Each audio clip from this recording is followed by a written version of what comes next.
அஸ்ஸலாமு அலைக்கும் வரஹ்மத்துல்லாஹி தஆலா வ பரகாத்துஹு. நஹ்மதுஹு வ நுஸல்லி அலா ரசூலிஹில் கரீம். அம்மா பஅத். ஃபக்கத் கால அல்லாஹு தஆலா ஃபீ கலாமிஹில் கதீம் வல் ஃபுர்கானில் மஜீத். அஊது பில்லாஹி மினஷ் ஷைத்தானிர் ரஜீம். பிஸ்மில்லாஹிர் ரஹ்மானிர் ரஹீம். ज़ुय्यिन लिन्नासि हुब्बु शहवात मिनन निसाई वल बनीन वल क़नातीरिल मुक़न्तरा इला आखिरिल आया. वक़द वरदल ख़बरु अन सय्यिदिल बशर अन्नहु क़ाल सल्लल्लाहु अलैहि वसल्लम इन्न अअलमन निकाह बरकतन ऐसरुहु मऊनतन. मुस्नद अहमद. आमन्ना बिल्लाह सदक़ल्लाहु मौलाना अलीयुल अज़ीम व सदक़ रसूलुहुन नबियुल करीम. अल्लाहुम्मा सल्लि अला सय्यिदिना मुहम्मद तिब्बिल क़ुलूबि व दवाइहा व आफ़ियतिल अबदानि व शिफ़ाइहा व नूरिल अब्सारि व ज़ियाइहा व अला आलिहि व सहबिहि व सल्लिम. மேலான பெரியோர்களே, சகோதரர்களே, அல்லாஹ்வின் நல்லடியார்களே, புனிதமான ரபியுல் ஆஹர் மாதம் அதனுடைய மத்தியிலே சிறப்பான இந்த ஜும்மா தொழுகையை நிறைவேற்ற குழுமையுள்ள நம் அனைவருக்கும், நம்முடைய குடும்பத்தினருக்கும், உற்றார் சுற்றார் உம்மத்தார் அனைவருக்கும் அல்லாஹ் ரப்புல் ஆலமீன் நிறைந்த பரக்கத்தையும் ரஹ்மத்தையும் தந்தருள்வானாக.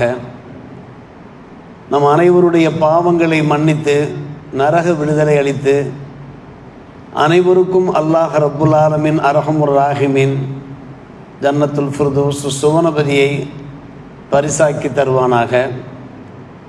வாழும் காலமெல்லாம் மன அமைதியோடு நிம்மதியோடு வாழ்ந்து வணக்க வழிபாடுகளில் முழுமையான முறையில் ஈடுபட்டு இவ்வுலகிலிருந்து நாம் பிரிகிற போது, விடைபெறுகிற போது சிஹத் சலாமத் ஆஃபியத்தோடு நல்ல உடல் நலத்தோடு உத்தம சத்திய மூமின்களாக அல்லாஹ்வை சென்றடைகிற பாக்கியத்தை தந்தருள்வானாக.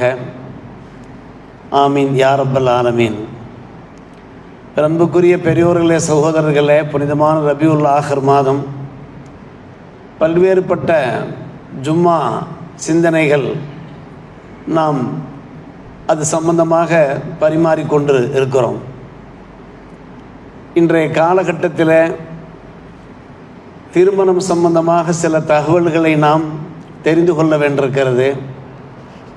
இஸ்லாமிய திருமணம், அதனுடைய மகிமை என்ன, அல்லாஹ் ரசூலுக்கு பொருத்தமான முறையில் இஸ்லாமிய திருமணங்கள் அமைய வேண்டும் என்கின்ற ஒரு முக்கியமான உபதேசம் நம் அனைவருக்கும் தேவைப்படுகிறது.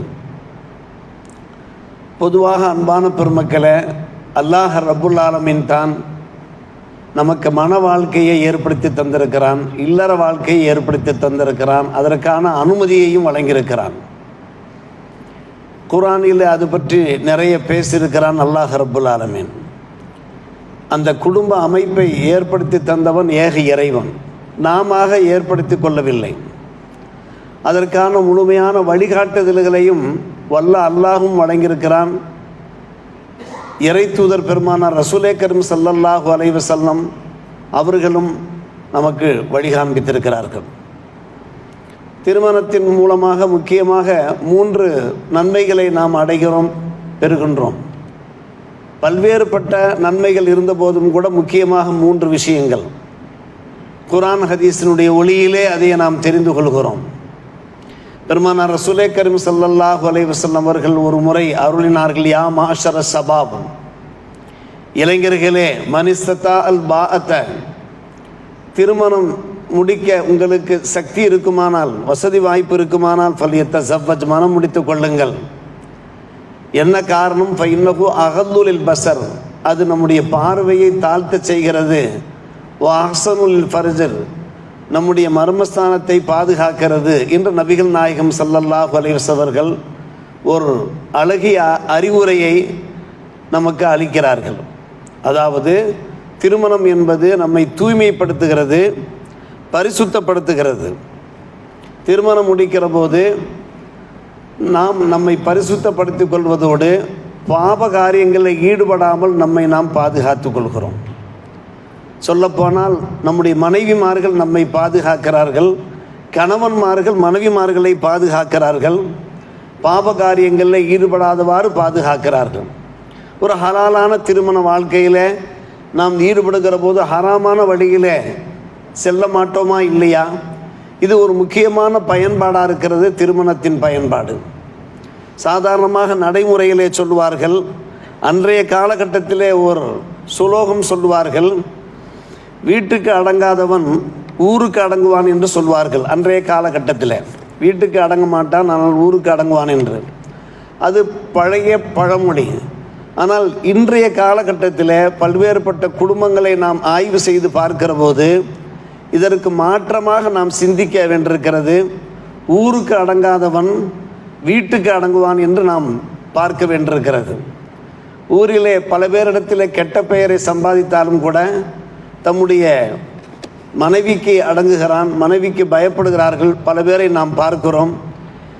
காரணம், நம்மிடத்திலே அவர்கள் கேள்வி கேட்க தயாராகி விடுகிறார்கள். மனம் முடித்ததற்கு பின்னாலே, எங்கே சென்றீர்கள், எதற்காக சென்றீர்கள், என்ன சம்பாதித்தீர்கள், யாரோடு பழகுகிறீர்கள் என்றெல்லாம் நம்முடைய துணைவியர் கேட்க ஆரம்பித்து விடுகிறார்கள். என்று பார்க்கிற போது அருமை சகோதரர்களே, பெரியோர்களே, திருமணம் என்பது அது நம்மை பரிசுத்தப்படுத்துவதற்கு முக்கியமான காரணமாக ஆகிறது. அதனால்தான் கால்கட்டு என்று சொல்வார்கள்.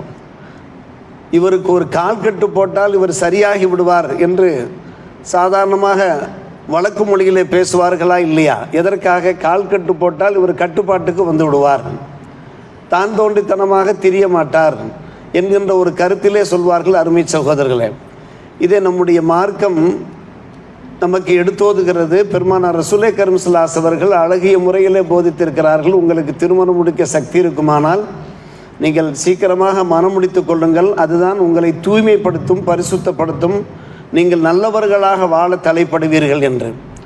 இரண்டாவது காரணம் என்ன? அப்படி மனசு தூய்மைப்படுகிற போது, ஒரு பரிசுத்தமான ஒரு வாழ்க்கை கிடைக்கிற போது, நாம் நிறைவேற்றுகின்ற வணக்க வழிபாடுகளிலே நமக்கு ஒரு நிம்மதி கிடைக்கும், ஒரு திருப்தி கிடைக்கும். சீரான முறையில், சிறப்பான முறையில் வணக்க வழிபாடுகளிலே நாம் ஈடுபடுவதற்கு திருமணம் ஒரு காரணமாக ஆகிறது. இதை உணர்ந்தவர்கள் உணர்வார்கள், அனுபவத்திலே உணரக்கூடியவர்கள் பலர் இருக்கிறார்கள். அருமை சகோதரர்களே, பெரியோர்களே, வணக்க வழிபாட்டிலே நாம் நின்று விட்டோம் என்றால், ஐவேளை தொழுகையை நாம் நிறைவேற்றுகிற போது நம்முடைய சிந்தனை செதறாது. நம்முடைய மனம் இருக்கிறதே ஒரு நிலையோடு இருக்கும். அப்போது நிம்மதியாக, ஒரு ஓர்மையாக, ஐக்கியத்தோடு நாம் அல்லாஹ்வை தொழுகிற ஒரு பாக்கியம் கிடைக்குமா இல்லையா? இதை பெருமானார் ரசூலே கரீம் ஸல்லல்லாஹு அலைஹி வஸல்லம் எந்த வாசகம் மூலமாக நமக்கு உணர்த்துகிறார்கள் பாருங்கள். ஹுப்பிப இலைய மின் துன்யாக்கும் சலாசும், உங்களுடைய துன்யாவிலே எனக்கு 3 விஷயங்கள் பிரியமுள்ளதாக ஆக்கப்பட்டிருக்கிறது. எனக்கு 3 விஷயங்கள் பிரியமுள்ள விஷயங்கள். நம்பர் 1 அத்தீப், நறுமணம் எனக்கு பிரியமான ஒன்று. அத்தீப், நறுமணம். நம்பர் 2 ஒன் நிசா, திருமணம், பெண்கள், திருமணம் முடிப்பது எனக்கு மிக பிரியமான ஒரு விஷயம். மூன்றாவதாக குறிப்பிடுகிற போது பெருமானார் ரசூலே கரீம் ஸல்லல்லாஹு அலைஹி வஸல்லம் அவர்கள் வரிசைப்படுத்தினார்கள், ஜுஇல குர்ரத்து ஐனி ஃபிஸ்ஸலா, எனக்கு கண் குளிர்ச்சி தொழுகையிலே ஆக்கப்பட்டிருக்கிறது என்று சொன்னார்கள். 3 விஷயங்களை சொல்லிவிட்டு, நறுமணத்தை சொல்லிவிட்டு, திருமணத்தை சொல்லிவிட்டு தொடர்ந்து வணக்கத்தை சொல்கிறார்கள் என்றால், மனம் முடிக்கிற போது நம்முடைய சிந்தனை ஒருமுகப்படும், ஒரு சீரான ஒரு வாழ்க்கை நமக்கு கிடைக்கும். அந்த சீரான வாழ்க்கை கிடைக்கிற போது நாம் அந்த நிலையிலே நாம் வணக்க வழிபாடுகளில் ஈடுபடுகிற போது அமைதியோடு நிம்மதியோடு நாம் தொழுவதற்கு வாய்ப்பு உண்டாகும். ஒரு கண்குளிர்ச்சி கிடைக்கும் என்கிறார்கள் நபிகள் நாயகம் ஸல்லல்லாஹு அலைஹி வஸல்லம். தொழாமல் நம்மால் இருக்கவே முடியாது. தொழுகையில் தான் நமக்கு கண்குளிர்ச்சி. ஜுஇல குர்ரத்து ஐனி ஃபிஸ்ஸலா, இதை நாம் அனுபவபூர்வமாக நாம் காண முடியும். அருமை சகோதரர்களே, பெரியோர்களே, தொழுகையை நீங்கள் நிறைவேற்றி பாருங்கள். அந்த நேரத்தில் உங்களுக்கு கிடைக்கின்ற ஒரு அமைதியை, நிம்மதியை நீங்கள் பெற்றுக்கொள்வீர்கள். இப்னு அப்பாஸ் ரலியல்லாஹு தஆலா அன்ஹுமா அவர்கள் சற்று தெளிவாக சொல்லும்போது சொன்னார்கள், லா யத்திம்மு நுசுக்குன் நாசிக்கி ஹத்தா யத்தஸவ்வஜ என்று சொன்னார்கள். வணக்க வழிபாடுகளில் ஈடுபடக்கூடியவருடைய வணக்க வழிபாடுகள் எப்போது முழுமையடையும் என்று கேட்டால் அவர் மனமுடிக்க வேண்டும் என்று சொன்னார்கள் இப்னு அப்பாஸ் ரலியல்லாஹு அன்ஹு. நுசுக்குன் நாசிக் என்றால் வணக்க வழிபாடுகளில் ஈடுபடக்கூடியவருடைய வணக்கங்கள் என்பது பொருளாம். இன்ன சலாத்தி நுசுக்கி என்று குர்ஆனுடைய வசனத்திலே வார்த்தை வருகிறதல்லவா, அந்த வார்த்தையைத்தான் ஹஜ்ரத் இப்னு அப்பாஸ் ரலியல்லாஹு அன்ஹு அவர்கள் பயன்படுத்துகிறார்கள். மூன்றாவது ஒரு முக்கியமான விஷயம் என்ன, திருமணத்தின் மூலமாக நமக்கு கிடைக்கின்ற ஒரு பயன்பாடு, மூன்றாவது ஒரு முக்கியமான ஒரு விஷயம் என்ன, ஒரு மன நிம்மதி கிடைக்கும். அன்பு சகோதரர்களே, பெரியோர்களே, எங்கே நிம்மதி என்று பல பேர் அலைகின்ற அந்த சங்கடங்களை நாம் பார்க்கிறோம். எங்கே நிம்மதி என்றே நாம் அலைய வேண்டும்? நம்முடைய குடும்ப வாழ்க்கையை நாம் சரியாக அமைத்து கொண்டோம் என்றால், சீராக அமைத்து கொண்டோம் என்றால், நம்முடைய துணைவியர் மூலமாக நமக்கு சுக்கூன் சக்கியனா கிடைக்கும். இதை நாம் கூறவில்லை, அல்லாஹ் ரப்புல் ஆலமீன் இந்த திருமண வாழ்க்கையை கட்டமைத்து தந்த அல்லாஹ் ரப்புல் ஆலமீன் தன்னுடைய அருள்மறை திருமறைகளை கூறுகிற போது வமின் ஆயாத்திஹி அன் ஹலகலக்கும் மின் அன்ஃபுசிக்கும் அசுவாஜா லிதஸ்குனு இலைஹா என்று கூறுகிறான். அல்லாஹுடைய அத்தாட்சிகளில் ஒன்று உங்களிலிருந்தே அல்லாஹ் உங்களுக்கு ஜோடிகளை படைத்ததற்கு காரணம், நீங்கள் உங்களுடைய ஜோடிகள் மூலமாக மன அமைதி பெற வேண்டும். கணவன் மனைவி மூலம், மனைவி கணவன் மூலம் அசுவாஜ் என்றாலே கணவனுக்கும் சொல்வார்கள், மனைவிக்கும் சொல்வார்கள். இந்த ஒரு அமைதி கிடைக்க வேண்டும் என்பதற்காக வேண்டித்தான் நாம் உங்களிலிருந்தே நாம் ஜோடிகளை படைத்தோம் என்று அல்லாஹ் சொல்லுகிறான் என்றால் இதில் நிச்சயமாக அமைதி இருக்கிறது. அருமை சகோதரர்களே, பெரியோர்களே, மன வாழ்க்கையை நாம் செம்மைப்படுத்தி கொண்டோம் என்றால், மன வாழ்க்கை அந்த பயணத்தை நாம் சரியான முறையிலே கொண்டு சென்றோம் என்றால் அவசியமாக நமக்கு மன அமைதி கிடைக்கும் என்பதற்கு ஆதம் ஹவ்வா அலைஹிஸ்ஸலாம் காலம் தொடுத்து ஒரு சிறந்த எடுத்துக்காட்டு நமக்கு கிடைக்கிறது. ஆதம் அலைஹிஸ்ஸலாம் அவர்களை அல்லாஹ் எங்கு வைத்து படைத்தான்? சுவனத்தில் வைத்து படைத்தான். சுவனத்தில் இல்லாத இன்பங்களா, அங்கே இல்லாத சுகபோகங்களா? ஆனாலும் ஆதம் அலைஹிஸ்ஸலாம் அவர்களுக்கு ஒரு தனிமை தெரிந்தது, ஒரு மறுச்சி ஏற்பட்டது. என்னதான் இன்பங்கள் எங்கு பார்த்தாலும் இன்பங்களாக இருந்த போதும் கூட ஒரு வகையான ஒரு தனிமை தெரிந்ததின் பேரில் தான் அல்லாஹ் ரப்புல் ஆலமீன் ஹவ்வா அலைஹிஸ்ஸலாம் அவர்களை படைத்தான். ஹவ்வா அலைஹிஸ்ஸலாம் அவர்களை பார்த்த மாத்திரத்திலேயே அவர்களுக்கு ஏற்பட்ட ஒரு சந்தோஷம், தன்னுடைய துணைவியை பார்த்த மாத்திரத்திலேயே ஏற்பட்ட ஒரு சந்தோஷம், அதற்கு பின்புதான் சுவனமாக அவர்களுக்கு தெரிய ஆரம்பித்தது. அருமை சகோதரர்களே, பெரியோர்களே, சுவனத்திலே இல்லாத இன்பங்களா, அதிலே இல்லாத சுகபோகங்களா இருந்தாலும் கூட ஹவ்வா அலைஹிஸ்ஸலாம் ஒரு துணைவியை அல்லாஹ் ரப்புல் ஆலமீன் படைத்ததற்கு பின்னாலே அவர்கள் அளவிலா ஆனந்தம் அடைந்தார்கள் நாம் பார்க்கிறோமே. யோசித்து பார்க்க வேண்டும். நம்முடைய குடும்பம் ஒரு கதமம் என்று சொல்வார்கள், இல்லறம் ஒரு நல்லறம் என்று சொல்வார்கள். அப்படி அமைந்து விடுமானால் நமக்கு ஏற்படுகின்ற அந்த சந்தோஷங்களுக்கு அளவே கிடையாது. காரணம், கணவன் மனைவி இருவராக இருக்கட்டும், நாம் அழும்போது நம்முடைய கண்ணீரை துடைப்பவராக நம்முடைய துணைவியர் இருப்பார்கள். நாம் களைத்து வீட்டுக்கு வருகிற போது அவருடைய தோளை கொடுப்பார்கள், சாய்ந்து கொள்வதற்கு தோளை கொடுப்பார்கள். நாம் ஏதாவது திணறும் போது தடுமாறும் போது, ஏன் நீங்கள் திணறுகிறீர்கள், தடுமாறுகிறீர்கள், நான் உங்களுக்கு சில ஆலோசனைகள் சொல்கிறேன், இந்த ஆலோசனையில் நீங்கள் எடுத்துக்கொள்ளுங்கள், தடுமாற்றம் நீங்கிவிடும் என்று அமைதியாக சொல்வார்கள். இதை நாமும் கூட வாழ்க்கையிலே அனுபவத்திலே கண்டு கொண்டிருக்கிறோம். நாம் சில சமயங்கள் துக்கங்கள், துன்பங்கள், துயரங்களிலே துவண்டு விடுகிற போது நம்முடைய துணைவி நம்மை அரவணைக்கின்ற அந்த பாங்கை நாம் பார்க்கிறோம். அருமை சகோதரர், அருமையான ஆலோசனைகளை சொல்வார்கள். நாம் வெளி உலகத்திலே வாழ்கின்ற போது நமக்கு சில மனபாரங்கள் ஏற்படும். அந்த மனபாரங்களை நாம் அல்லாஹ்விடத்திலே கொண்டு வந்து இறக்குவோம். அது ரகசியமாக இறக்குவோம். யா அல்லாஹ், எனக்கு இப்படி பாரமாக இருக்கிறது, இந்த பாரத்தை நீதான் சரி செய்ய வேண்டும் என்று. இரண்டாவதாக நாம் யாரிடத்தில் இறக்குவோம்? நம்முடைய துணைவியரிடத்தில் தான் இறக்குவோம். அப்போது அந்த மனபாரங்களை அவர்கள் ஏற்றுக்கொண்டு அதை நமக்கு இலகுவாக்குவார்கள். அருமை சகோதரர்களே, பெரியோர்களே, எனவே இந்த வகையிலே பார்க்கிற போது குடும்பம் ஒரு கதமம் என்று சொல்கிறார்களே, குடும்பம் ஒரு குடும்பமாக இருக்குமானால் இப்படிப்பட்ட பல்வேறுபட்ட நன்மைகள் நமக்கு கிடைக்கிறது. இதுதான் மன அமைதி. அருமை சகோதரர்களே, பெரியோர்களே, திருமண மேடையிலே வைத்து பாரக்கல்லாஹு லக்க வ பாரக்க அலைக்க என நாம் துவா கேட்கிறோமே, அல்லாஹ் உங்களுக்கு அகத்திலையும் புறத்திலையும் பரக்கத்து செய்வானாக, இவ்வுலக வாழ்க்கையிலையும் மறு உலக வாழ்க்கையிலையும் பரக்கத்து செய்வானாக, உங்களுடைய செல்வத்திலையும் உங்களுடைய பிள்ளைகளிலேயும் பரக்கத்து செய்வானாக என்றெல்லாம் அதற்கு பொருள் விரிகிறது. பாரக்கல்லாஹு லக்க என்பதற்கு அது ஒரு சுருக்கமான பொருள் ஒன்றும் கிடையாது. அதில் ஒரு விரிவான விளக்கம் இருக்கிறது. இவ்வளவு தூரம் துவா கேட்டதற்கு பின்னால் அந்த துவா நம்முடைய வாழ்க்கையிலே பயனளிக்க வேண்டும். எப்போது பயனளிக்கும் என்று நாம் யோசிக்க வேண்டும். இப்போதுதான் நாம் யோசிக்க வேண்டிய ஒரு தருணம் வந்திருக்கிறது. பாரக்கல்லாஹு லக்க நாம் துவா கேட்கிறோமே, அந்த பாரக்கல்லாஹு லக்க நமக்கு எப்போது பயனளிக்கும் என்று கேட்டால், அந்த நிம்மதியும் அமைதியும் நமக்கு எப்போது கிடைக்கும் என்று கேட்டால், திருமணம் இஸ்லாமிய திருமணமாக இருக்க வேண்டும், அல்லாஹ் ரசூலுக்கு பொருத்தமான திருமணமாக இருக்க வேண்டும். அப்போதுதான் இந்த ஒரு பரக்கத்துகள் நமக்கு கிடைக்கும்.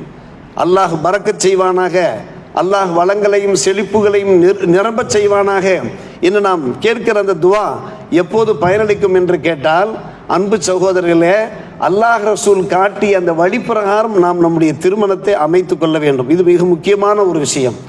அதைத்தான் நாம் எடுத்த மாத்திரத்தில் ஒரு அருமையான ஹதீஸின் வாயிலாக நாம் விளக்கி சொன்னோம். இன்ன ஆதமன் நிக்காகி பரக்கத்தன் ஐசருஹா மஊனத்தன், அதிகம் பரக்கத்து வாய்ந்த ஒரு திருமணம் எதுவென்று கேட்டால் எளிமையாக நடைபெறுகிற திருமணம் என்றார்கள் நபிகள் நாயகம் ஸல்லல்லாஹு அலைஹி வஸல்லம் அவர்கள். எந்த அளவுக்கு வீண் விரயங்கள் இருக்கின்றனவோ, ஆடம்பரங்கள் இருக்கின்றனவோ, அனாச்சாரங்கள் இருக்கின்றனவோ, நிச்சயமாக அதிலே பரக்கத்து இருக்க முடியாத அன்பு சகோதரர்களே, பெரியோர்களே. காரணம், திருமணம் என்பது மிக சுருக்கமாக இருக்க வேண்டும், அழகான முறையில் இருக்க வேண்டும், மார்க்க பிரகாரம் இருக்க வேண்டும். பெருமானார் ரசூலே கரீம் ஸல்லல்லாஹு அலைஹி வஸல்லம் காலகட்டத்தில் அப்படித்தான் திருமணங்கள் நடந்தேறின.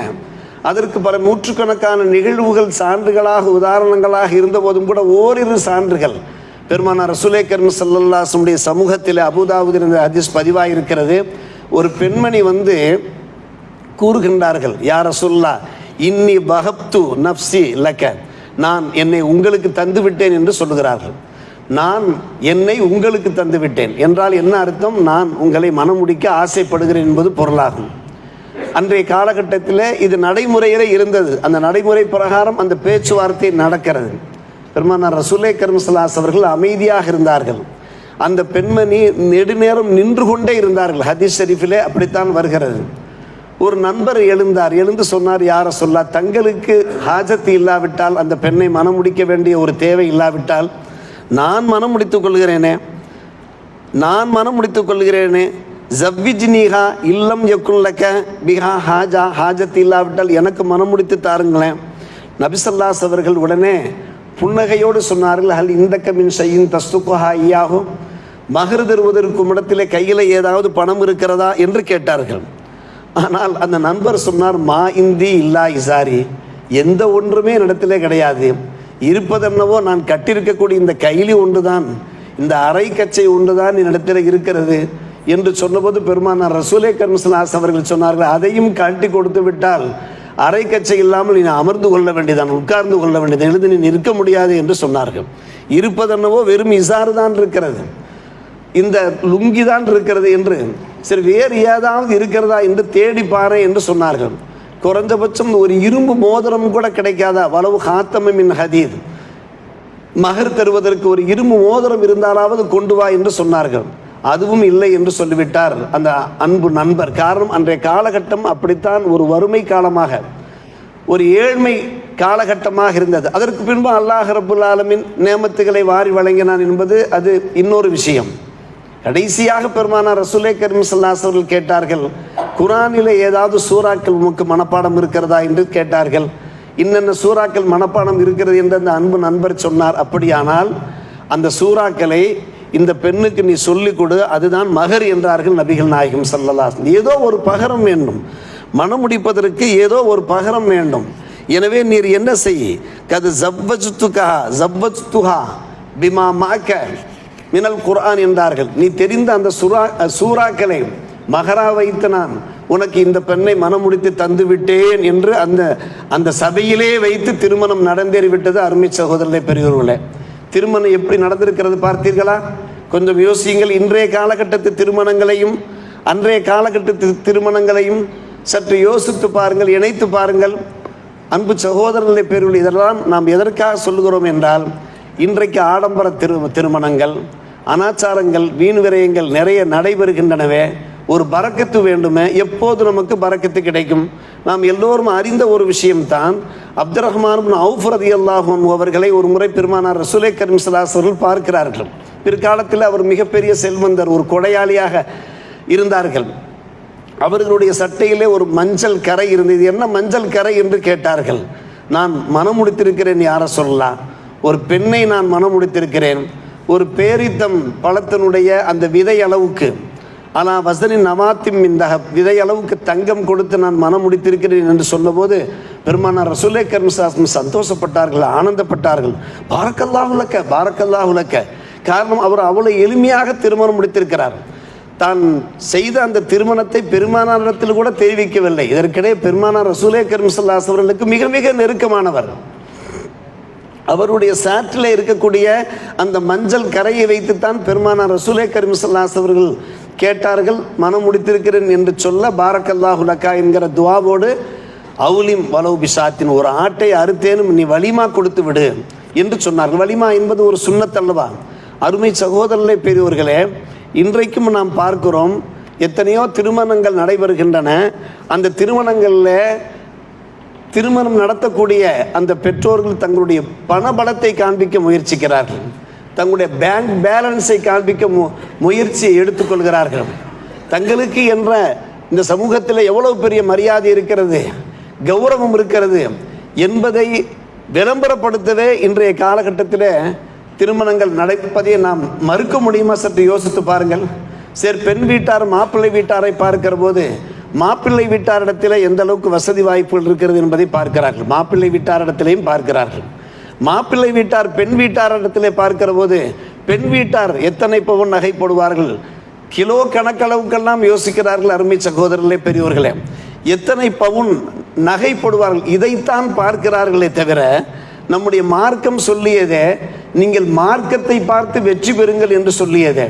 நீங்கள் அழகை பார்த்து திருமணம் முடிக்கலாம், குல பெருமையை பார்த்து நீங்கள் திருமணம் முடிக்கலாம், பணம் செல்வத்தை பார்த்து திருமணம் முடிக்கலாம். ஆனால் நீங்கள் பார்க்க வேண்டிய ஒரு விஷயம் முக்கியம், மார்க்கம் தான். ஃபதுஃபர் பிதாத்தி தீன், தீன் இருக்கிறதா என்று பாருங்கள் என்றார்கள் பெருமானார் ரசூலே கரீம் ஸல்லல்லாஹு அலைஹி வஸல்லம். அதில் தான் உங்களுக்கு வெற்றி இருக்கிறது என்று சொன்னார்களே. இன்றைக்கு அது பார்க்கப்படுகிறதா என்றால் இல்லை. அருமை சகோதரர்களே, பெரியவர்களே, நாம் பார்க்கிறோம் பல பேர் ஃபத்வா கேட்டு வருகிற போது அந்த பெற்றோர் கண்ணீர் வடிக்கிறார்கள். லட்சம் லட்சமாக, எத்தனை லட்சம் செலவு செய்திருக்கிறேன் ஹஸரத், ஆனால் வாழ்க்கை இல்லாமல் போய்விட்டதே. பிள்ளைகளுக்கு மத்தியிலே, மணமக்கள் தம்பதியினருக்கு மத்தியிலே வாழ்க்கை இல்லாமல் போய்விட்டதே என்று நிறைய பேர் இந்த மசாயிலுக்காக வேண்டி வருகிற போது, இந்த பிரச்சனைகளுக்காக ஃபத்வா கேட்டு வருகிற போது கண்ணீர் வடிக்காதவர் கிடையவே கிடையாது. பேசிக்கொண்டே இருப்பார்கள், கண்கள் குளமாக ஆகிவிடும், அப்படியே அழுவார்கள். அவர்களை எப்படி தேற்றுவது என்பது நமக்கே தெரியாது. ஆனால் அவர்கள் சொல்லுவது என்ன, நம்மிடத்தில் ஸ்டேட்மெண்ட் கொடுப்பது என்ன, லட்ச லட்சமாக செலவு செய்தோம் ஹஸரத், ஊரெல்லாம் நாங்கள் விருந்து போட்டோமே என்றால் கொஞ்சம் யோசித்து பார்க்க வேண்டும். பெருமானார் ரசூலே கரீம் ஸல்லல்லாஹு அலைஹி அவர்கள் பகிர்ந்தது என்ன, அல்லாஹ் ரசூலுக்கு பிடித்தமான அந்த திருமணம் என்ன? இன்ன ஆலமன் நிக்காஹி பரக்கத்தன் ஐசருஹா மஊனா, பரக்கத்து அதிகம் பரக்கத்து மிக்க திருமணம் எதுவென்று கேட்டால் மிக சுருக்கமான முறையிலே, எளிமையான முறையிலே, நடுநிலையான முறையிலே நடைபெறுகிற திருமணம் தான் என்று பெருமானார் ரசூலே கரீம் ஸல்லல்லாஹு அலைஹி அவர்கள் சொன்னார்களே. இதை கொஞ்சம் யோசித்து பார்க்க வேண்டுமே அன்பான பெருமக்களே. அதுவும் இன்றைக்கு காலத்தின் கட்டாயம் எப்படி இருக்கிறது என்பதை யோசித்து பாருங்கள். நகையினுடைய விலை இருக்கிறதே, அது இமயத்தை தொட்டு கொண்டிருக்கிறது. ஒரு பவுன், ஒரு சவரனுடைய விலை என்ன? இந்த நேரத்தில் கூட நம்முடைய மக்களிடத்தில் இன்னும் விழிப்புணர்ச்சி வரவில்லை. நீங்கள் எத்தனை பவுன் போடுவீர்கள்? யார் யாரிடத்தில் கேட்கிறா? மணமகள் வீட்டிலே மணமகன் கேட்கவில்லை, மணமகள் வீட்டார் மணமகன் வீட்டாரிடத்தில் கேட்கிறார்கள். எங்களுடைய பிள்ளைக்கு நீங்கள் எத்தனை பவுன் போடுவீர்கள்? நாங்கள் 25 பவுன் போட்டால் நீங்கள் எங்களுடைய பிள்ளைக்கு 15 பவுன் தர வேண்டும். நாங்கள் 30 பவுன் போட்டால் நீங்கள் 20 பவுன் தர வேண்டும். இது நடக்கின்ற விஷயம் அன்பான பெருமக்களே. நம்மிடத்திலே வந்து நம்முடைய நண்பர்கள், நம்முடைய ஊர் சகோதரர்கள் நம்மிடத்திலே சொல்லுகிறார்கள், பவுன் விலை ஏறிக்கொண்டே இருக்கிறதை தவிர இந்த பேரம் இருக்கிறதே அது கொஞ்சமும் கூட குறைந்தபாடு கிடையாது. நீங்கள் என்ன செய்வீர்களோ அது வேறு விஷயம். அந்த கடந்த காலத்தில் எப்படி நகைகள் போட்டார்களோ, அணிகலன்கள் போட்டார்களோ, அதே போன்று போட வேண்டும் என்றால் எங்கே செல்வார்கள்? நம்முடைய வீட்டிலேயும் பெண் மக்கள் இருக்கிறார்களா இல்லையா? நம்முடைய வீட்டிலேயும் பெண் மக்கள் இருக்கிறார்களா இல்லையா? ஆண் மக்கள், வீட்டிலே உள்ள ஆண் மக்கள் எப்படி கஷ்டப்பட்டு சம்பாதிக்கிறார்கள் என்பதை கொஞ்சமாவது யோசிக்கிறார்களா?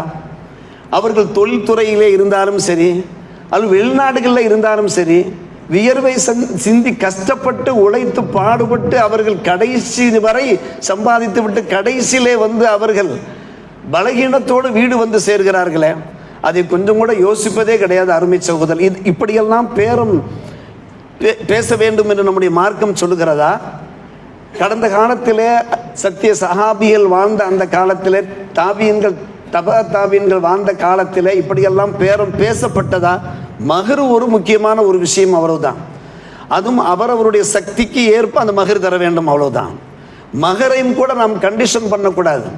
இத்தனை பவுன் மகர் தர வேண்டும் என்று நாம் கணவனை கண்டிஷன் பண்ணக்கூடாது.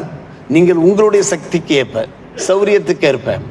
ஒரு திருமணம் பேசுவது என்றால், ஒரு ஹித்பத் நடப்பது என்றால், நாம் பேச வேண்டிய ஒரே வார்த்தை, உங்களுடைய சௌரிய பிரகாரம் நீங்கள் செய்யுங்கள். உங்களுடைய பிள்ளைக்கு நீங்கள் என்ன பிரியப்படுகிறீர்களோ நீங்கள் செய்யுங்கள். இப்படித்தான் நாம் பேச வேண்டுமே தவிர, இதுதான் இஸ்லாமிய இன்ப திருமணமே தவிர, அருமை சகோதரர்களே, பெரியோர்களே, இன்றைக்கும் அந்த நகை பற்றி, அதனுடைய அந்த பவுன் பற்றி பேசப்படுகிறது என்றால், அதனுடைய எண்ணிக்கை பற்றி இதற்கு அடுத்தபடியாக யோசித்து பாருங்கள், சீர் சாமான்கள். இன்றைக்கு சீர் சாமான்களுடைய விலையேற்றம் எவ்வளவு தூரம் சென்று கொண்டிருக்கிறது, விண்ணிலே பறந்து கொண்டிருக்கிறது என்பதை பார்த்து கொள்ளுங்கள். அதையும் தாண்டி அந்த கல்யாண செலவு, சடங்கு சம்பிரதாயங்கள், அது வேறு. இப்படி தொடர்ந்து பல்வேறுபட்ட செலவுகளுக்கு பெண் வீட்டார் மட்டுமல்ல, மாப்பிள்ளை வீட்டாரும் ஆளாக்கப்படுகிறார்கள். பெண் வீட்டார் அதிகம் சிரமப்படுகிறார்கள். இதுதான் உண்மை. அருமை சகோதரர்களே, இதில் நாம் பரக்கத்தை பார்க்கவே முடியாது. இந்த அளவுக்கு நாம் சிரமங்கள் எடுத்துக்கொள்ள வேண்டிய அவசியமே கிடையாது. நம்முடைய சக்திக்கு ஏற்ப நாம் செலவு செய்ய வேண்டும், திருமணத்தில் செலவு செய்ய வேண்டும். அதில் தான் ஒரு பரக்கத்து இருக்கிறது. அல்லாஹ் ரப்புல் ஆலமீன் குர்ஆனிலே 3ஆம் அத்தியாயம் 14ஆம் அந்த வசனத்திலே, சூரா ஆல இம்ரானிலே மிக பிரமாதமான முறையில் எடுத்துரைத்து விட்டான். ஸுய்யன லின்னாஸி ஹுப்பு ஷஹவாத்தி மினன் நிசாஇ வல் பனீன வல் கனாத்தீரில் முகந்தரா.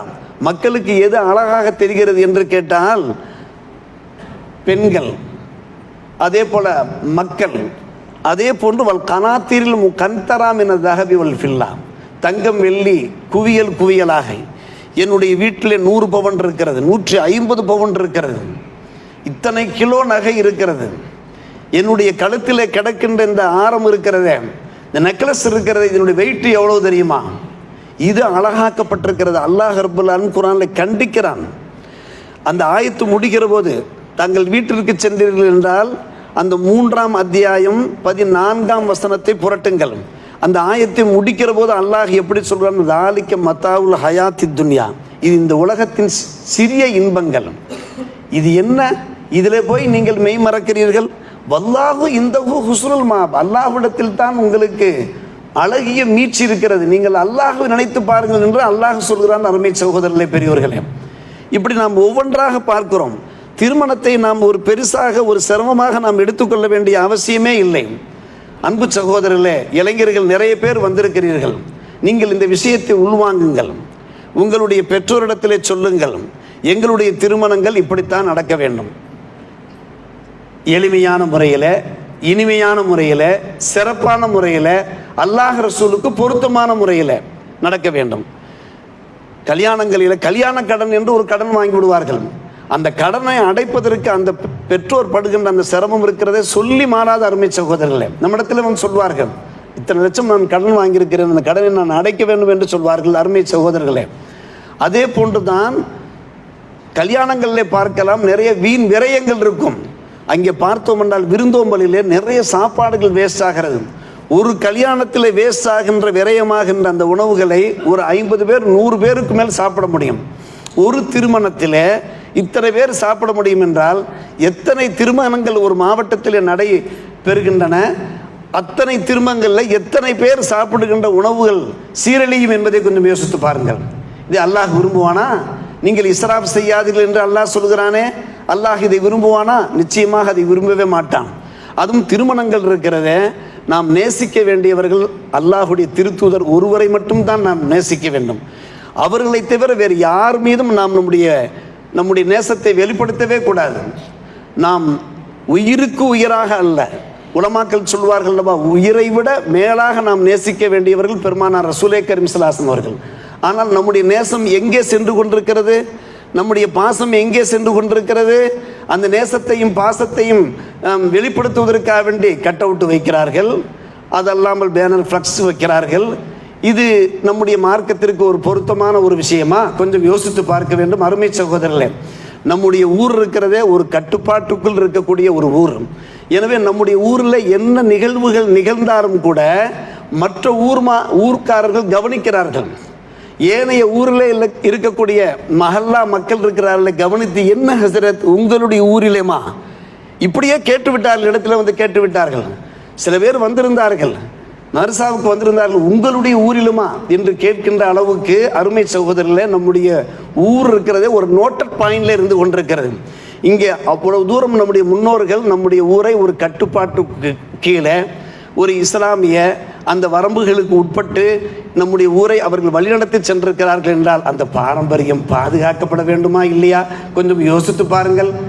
எனவே நாம் ஒரு நல்ல ஒரு முடிவு எடுத்துக்கொள்ள வேண்டும். இன்றைய காலகட்டத்திலேயும் நாம் பேரம் பேசவே கூடாது. எந்த வீடுகளிலையும் சென்று எங்களுக்கு இத்தனை பவுன் தாருங்கள், அத்தனை பவுன் தாருங்கள் என்று பேரம் பேசி அவருடைய மனங்களை நோகடிக்கவே கூடாது. இப்படிப்பட்ட பல்வேறுபட்ட விஷயங்களை நாம் கவனத்தில் வைத்து அல்லாஹ் ரசூலுக்கு பொருத்தமான திருமணங்களாக நம்முடைய குடும்ப திருமணங்கள் அமையுமானால் அதிலே பரக்கத்திருக்கும். குடும்பங்கள் மணமக்கள் மிக நிம்மதியாக அமைதியாக, திருமணம் எந்த உயரிய நோக்கங்களுக்காக நடத்தப்படுகிறதோ அந்த நோக்கங்கள் நிறைவேறும் என்பதை நாம் கவனத்தில் கொள்வோம். அல்லாஹ் ரப்புல் ஆலமீன் நம்முடைய குடும்பத்தில் நடைபெறுகின்ற எல்லா திருமணங்களிலேயும் தன்னுடைய திருப்பொருத்தத்தையும் தன்னுடைய திருத்துதர் முஹம்மது ரசூலுல்லாஹி ஸல்லல்லாஹு அலைஹி வஸல்லம் ஷஃபாஅத்தையும் தந்தர் புரிவானாக. வாஹிர் தாவானா அல்ஹம்துலில்லாஹி ரப்பில் ஆலமீன்.